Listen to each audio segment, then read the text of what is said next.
Mi madre me encerró durante años para que su nuevo esposo no tuviera que verme.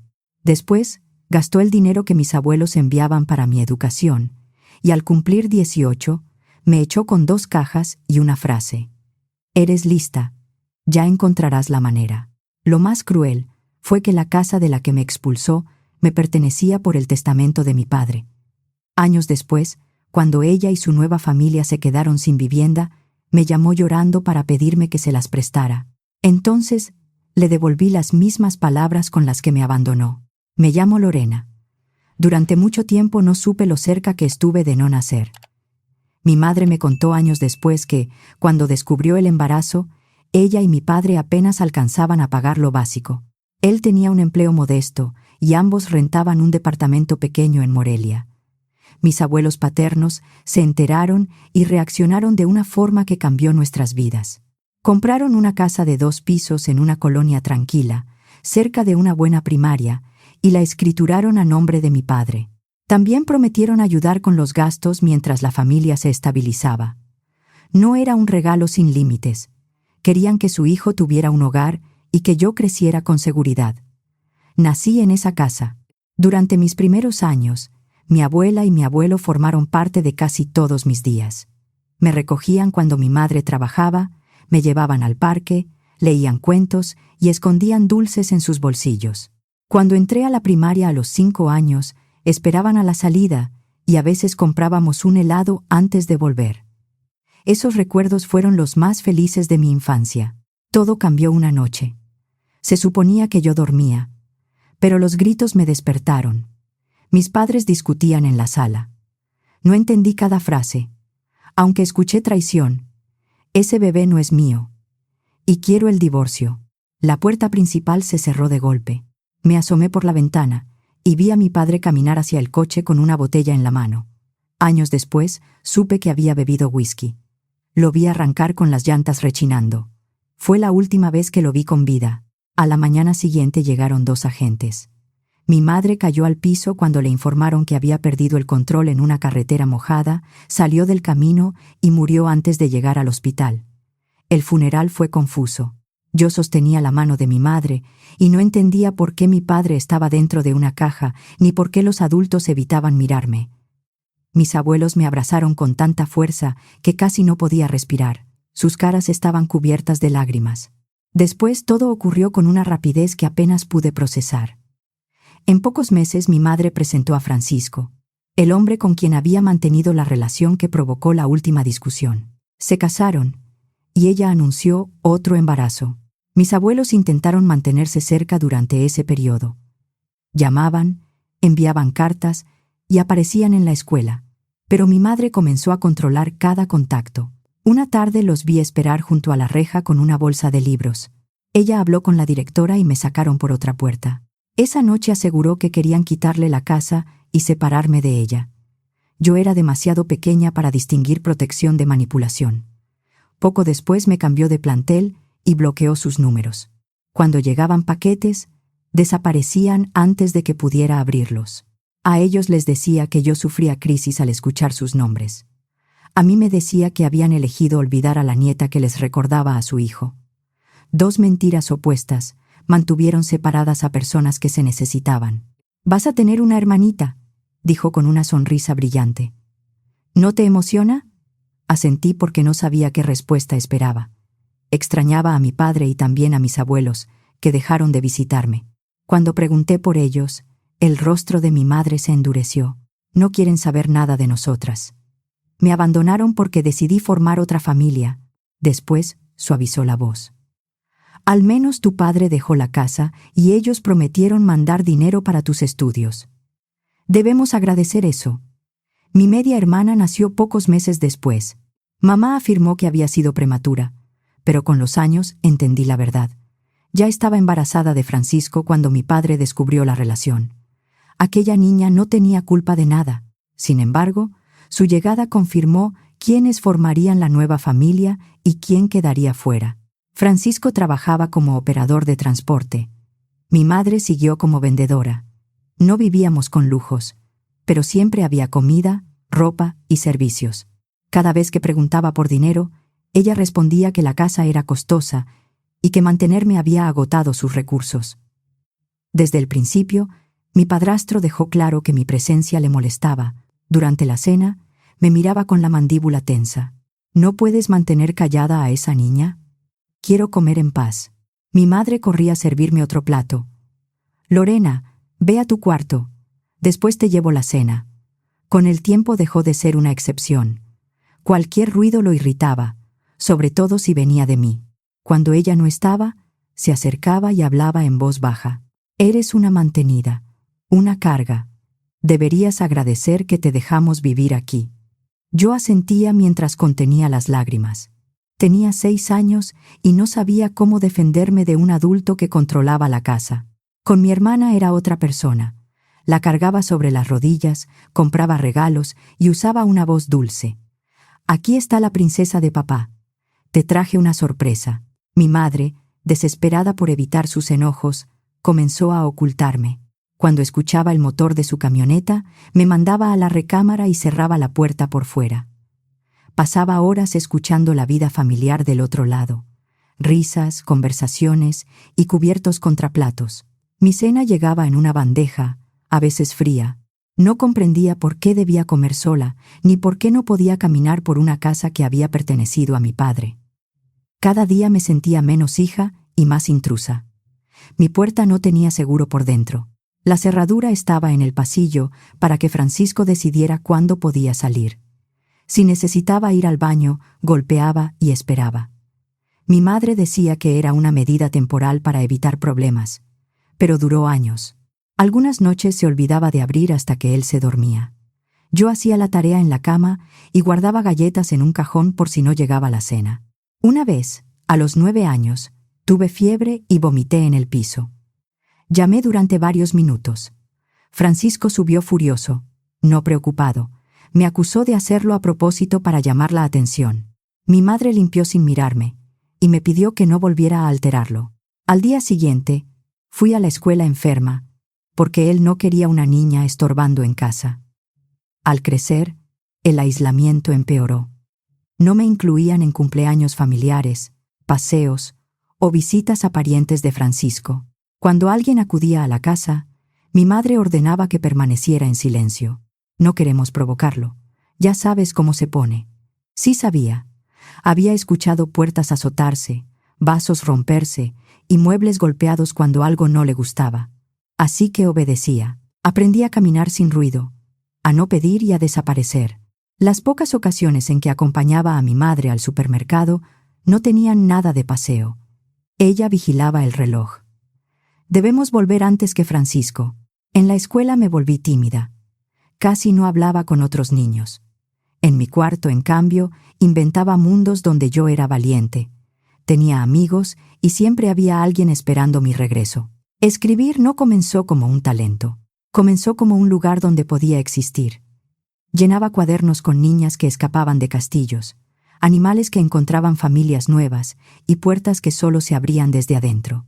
Una maestra leyó uno de mis cuentos y quiso presentarlo en una ceremonia escolar. Mi madre no asistió. Dijo que Francisco volvía de viaje y debía tener la cena lista. Recibí el reconocimiento mirando una silla vacía. La maestra guardó copias de mis textos y me enseñó a corregir sin destruir mi propia voz. Fue la primera adulta, después de mis abuelos, que parecía alegrarse cuando yo ocupaba espacio. Gracias a ella, entendí que mis historias podían servir para algo más que distraerme.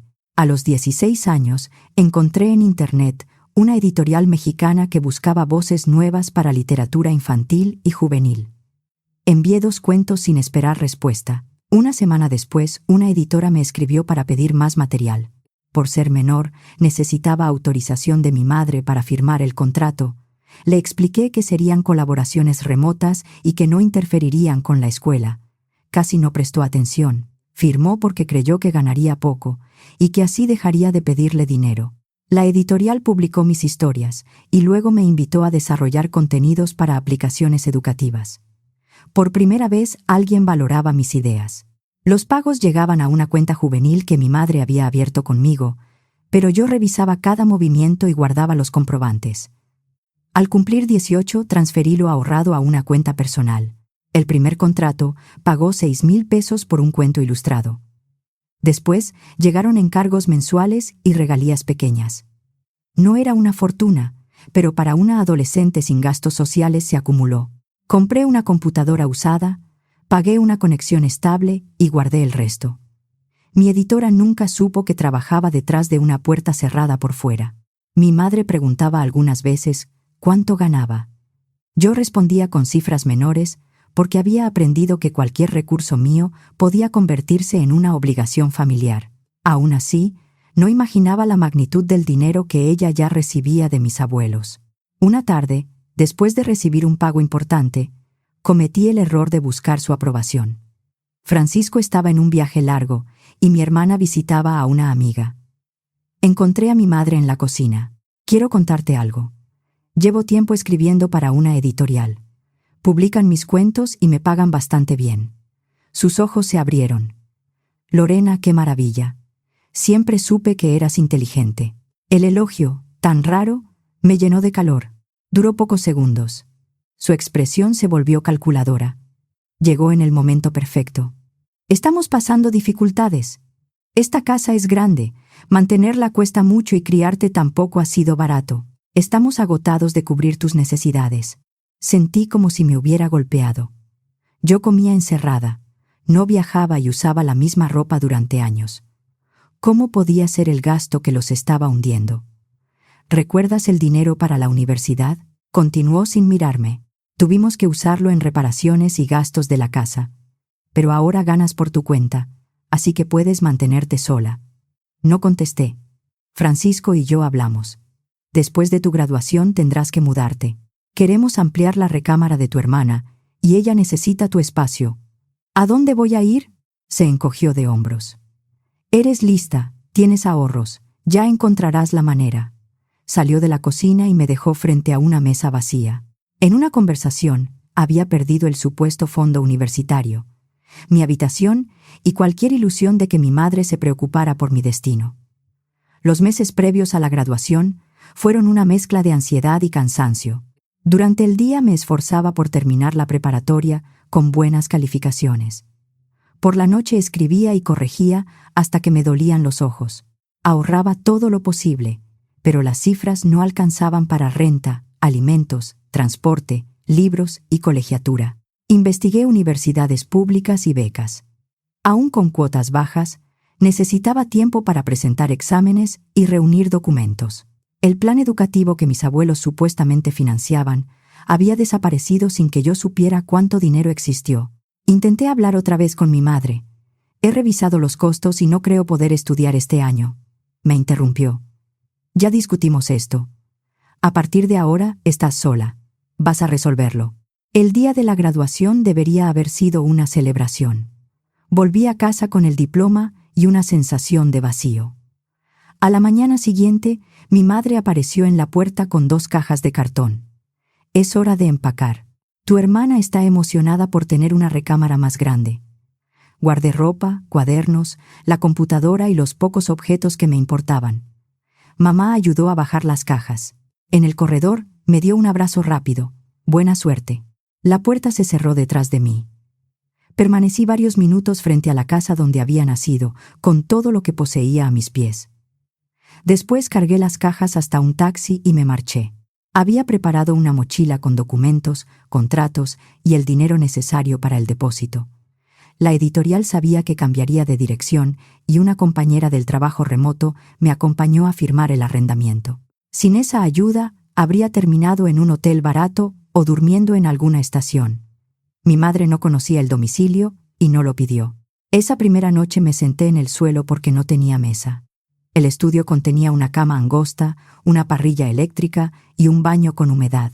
Aún así, abrí la puerta, salí al pasillo y regresé cuantas veces quise. La libertad se sentía extraña cuando toda mi vida había dependido de que alguien girara una llave desde afuera.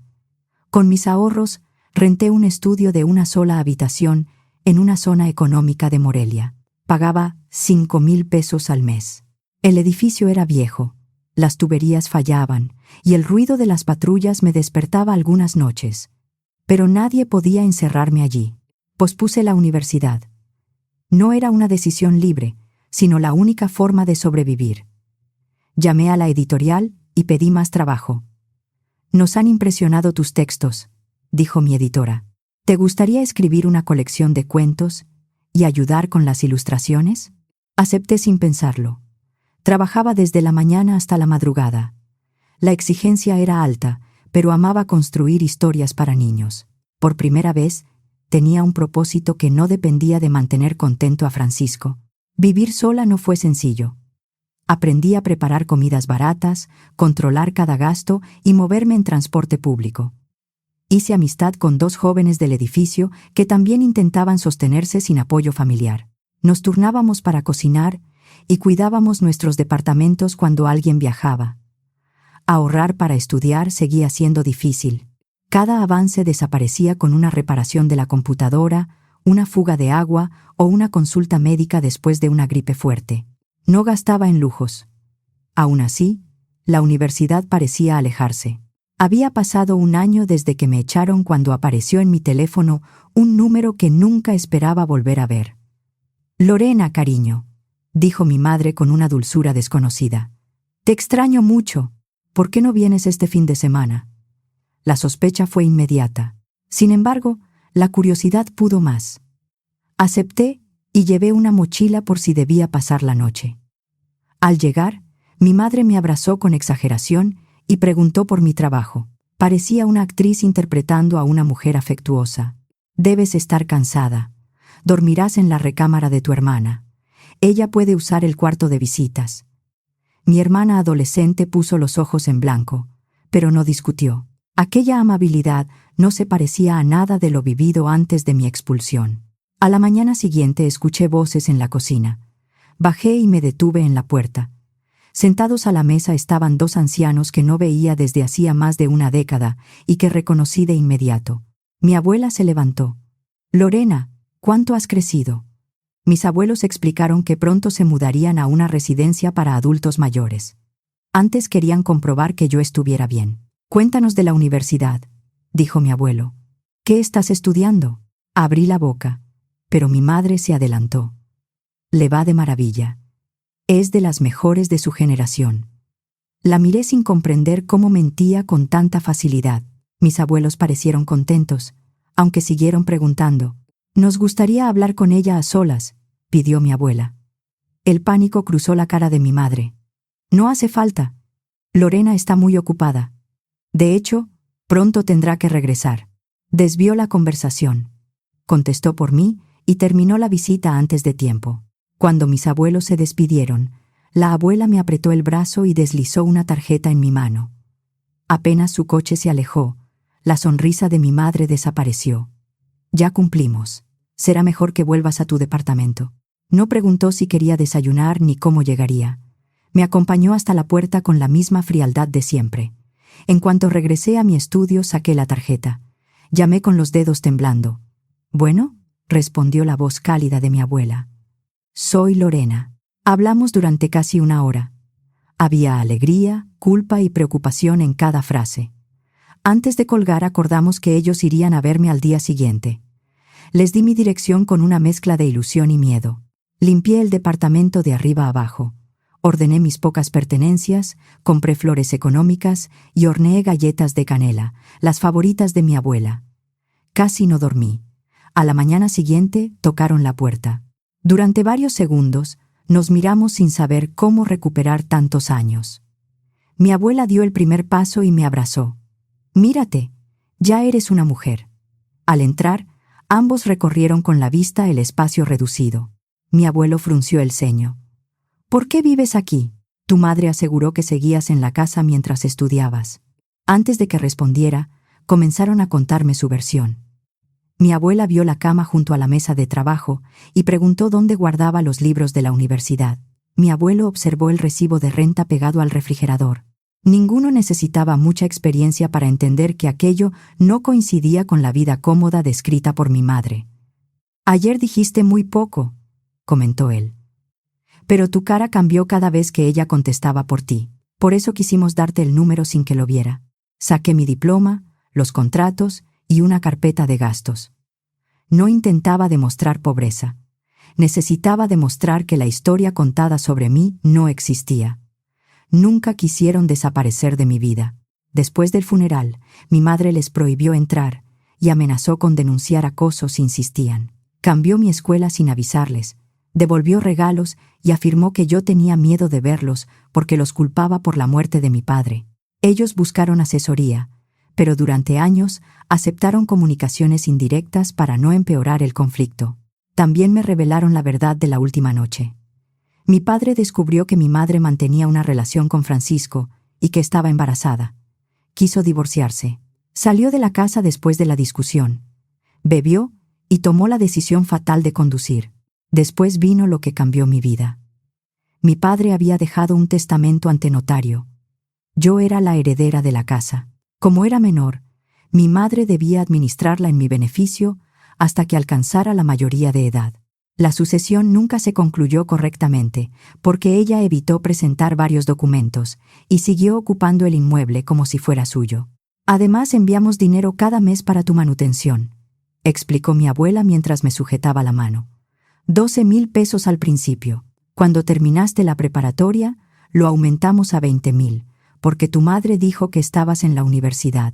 Los depósitos habían llegado puntualmente durante más de una década. Mis abuelos conservaban transferencias, correos y mensajes donde mi madre solicitaba cantidades adicionales para uniformes, tratamientos dentales, cursos y computadoras. Muchas de esas cosas nunca las recibí. Incluso había enviado fotografías de recibos que correspondían a compras de mi hermana. También pagamos reparaciones importantes de la casa, dijo mi abuelo. Techo, instalación eléctrica y pintura. No tenía sentido que ella usara tu supuesto fondo universitario para lo mismo. La mentira no era un gasto aislado. Era un sistema cuidadosamente sostenido. El cuarto pareció girar. Yo había contado monedas para pagar una consulta mientras existían depósitos destinados a mí. Queríamos comprobar que vivieras con comodidad y que la casa estuviera bien, añadió mi abuelo. Por eso aparecimos ayer. Los miré sin poder ordenar la rabia, el alivio y la tristeza. Me echó al día siguiente de graduarme. Dijo que gastó el fondo universitario en la casa. Mi abuela apretó mi mano. Cuéntanos todo. Les hablé de las cenas encerrada, los insultos de Francisco y los años como una presencia prohibida. Expliqué cómo mi madre me hizo sentir una carga, cómo tomó el dinero y cómo me dejó en el corredor con 2 cajas. Les mostré contratos de la editorial, recibos de renta, estados de cuenta y el diploma que nunca habían visto. He trabajado sin parar, dije con la voz quebrada. Quiero estudiar, pero no sabía que existía ese dinero. Ni siquiera sabía que la casa podía ser mía. La cara de mi abuelo se puso roja. Esto no es una confusión. Es una apropiación de dinero y un abuso de la administración que tenía como tu tutora. Vamos a corregirlo. Cumplieron su promesa. Contrataron a una abogada especialista en sucesiones y familia. Reunimos el testamento, la escritura, actas, comprobantes de depósitos y mis documentos. La abogada inició la conclusión de la sucesión y las acciones para recuperar la posesión y exigir cuentas de los recursos administrados. Primero se abrió formalmente el expediente sucesorio. La notaría confirmó el testamento, y el registro público mostró que la casa seguía a nombre de mi padre. Mi madre nunca había podido venderla ni hipotecarla, pero había ocultado que yo era heredera. Como ya era mayor de edad, pude comparecer directamente y aceptar la herencia. La parte del dinero fue más compleja. No todo gasto durante mi infancia podía considerarse indebido, y la abogada me advirtió que un juez distinguiría manutención real de desvíos. Por eso, reconstruimos años de movimientos. Comparamos fechas, facturas, matrículas escolares y compras. Yo declaré lo vivido sin exagerar. No necesitábamos inventar crueldad. Los números ya mostraban suficiente. El proceso tomó meses, no días. Mi madre y Francisco afirmaron que yo me había ido por voluntad propia y que cada peso se usó en mi manutención. Sin embargo, los estados de cuenta mostraban transferencias para gastos personales, pagos de deudas de Francisco y compras para mi hermana. Vecinos y antiguos maestros declararon que rara vez me veían con la familia y que yo llegaba a la escuela con ropa insuficiente y sin materiales. La evidencia fue más fuerte que sus acusaciones. El juez reconoció la adjudicación de la casa conforme al testamento y ordenó rendir cuentas sobre el dinero. Tras el requerimiento de desocupación, mi madre y Francisco aceptaron entregar el inmueble antes de que avanzara una ejecución forzosa. También se estableció un convenio para devolver una parte importante de los fondos desviados, con garantía sobre otros bienes e ingresos. Durante una audiencia, mi madre me llamó desagradecida y aseguró que cualquier madre tenía derecho a usar el dinero como considerara conveniente. Mi abogada mostró transferencias para pagar una motocicleta de Francisco, vacaciones a las que yo no asistí y la fiesta de 15 años de mi hermana. Cuando le preguntaron por mis colegiaturas universitarias, admitió que sabía que yo no estudiaba. Esa confesión eliminó la última apariencia de malentendido. Había seguido aceptando 20,000 pesos mensuales bajo una mentira mientras yo pagaba renta y consultas con mis cuentos. El día que recibí las llaves sentí satisfacción y duelo. Había recuperado mi hogar, pero ya no podía recuperar la infancia que ocurrió dentro de él. La casa estaba deteriorada. Mi antigua recámara se había unido a la de mi hermana, tal como mi madre prometió. La puerta con cerradura exterior ya no existía, pero la marca del marco seguía visible. Encontré en una bodega una caja con libros enviados por mis abuelos, todavía cerrada, y varias tarjetas de cumpleaños que nunca me entregaron. Nos sentamos en el piso de la sala a leerlas. Mi abuela lloró al descubrir que cada año había escrito cuánto me extrañaba. Yo lloré por la niña que creyó que nadie quería verla. Conservar aquellas cartas fue más importante que recuperar cualquier mueble. Mis abuelos me ayudaron a mudarme. Pagaron la inscripción y los materiales de la universidad con recursos que pusieron directamente a mi nombre. Elegí una carrera de letras y edición en Morelia, cerca de la residencia donde ellos vivirían. Quería estar presente después de tantos años separados. Durante un tiempo, todo pareció repararse. Los visitaba varias veces por semana. Jugábamos cartas, veíamos películas antiguas y hablábamos durante horas. Me contaron historias de mi padre que llenaron espacios vacíos. Cómo cantaba mal mientras cocinaba, cómo guardó mi primera pulsera del hospital y cuánto deseaba ser un buen padre. Mi abuelo me acompañó el primer día de universidad. Insistió en esperar fuera hasta que terminara la inscripción, aunque yo ya era adulta. Mi abuela llenó mi refrigerador con recipientes etiquetados y me llamó esa noche para preguntar por cada clase. Sus cuidados no borraban la pérdida, pero me mostraban cómo habría sido crecer sin miedo. También fuimos juntos a la tumba de mi padre. Por primera vez pude escuchar la historia completa sin que alguien utilizara su muerte para culparme o manipularme. Mi abuelo dejó claro que conducir después de beber fue decisión de su hijo. La infidelidad de mi madre explicaba la pelea, pero no convertía a nadie más en responsable del accidente. Pero la vida volvió a quitarme algo cuando apenas empezaba a sentirme segura. Mi abuelo murió de un infarto. Fue rápido e inesperado. Mi abuela falleció menos de 2 meses después. Los médicos hablaron de causas naturales y de una salud frágil, pero yo vi cómo se apagó después de perder a su compañero de toda la vida. La tristeza fue abrumadora. Acababa de recuperarlos y ya no estaban. Me refugié en los estudios. Aunque cada fecha importante que no podía compartir con ellos, habría una herida nueva. Durante el primer semestre después de sus muertes, falté a clases y entregué trabajos tarde. Mi editora redujo temporalmente los encargos sin retirarme el empleo. Una profesora me ayudó a solicitar apoyo psicológico. Comprendí que sobrevivir no significaba funcionar perfectamente todos los días. En el testamento de mis abuelos no había condiciones emocionales ni exigencias de reconciliación. Dejaron instrucciones claras, pagaron impuestos y nombraron a una albacea profesional. Habían aprendido de lo ocurrido con la casa de mi padre y quisieron evitar otra disputa. Esa previsión me permitió hacer duelo sin enfrentar una nueva batalla familiar. Con los años encontré un ritmo.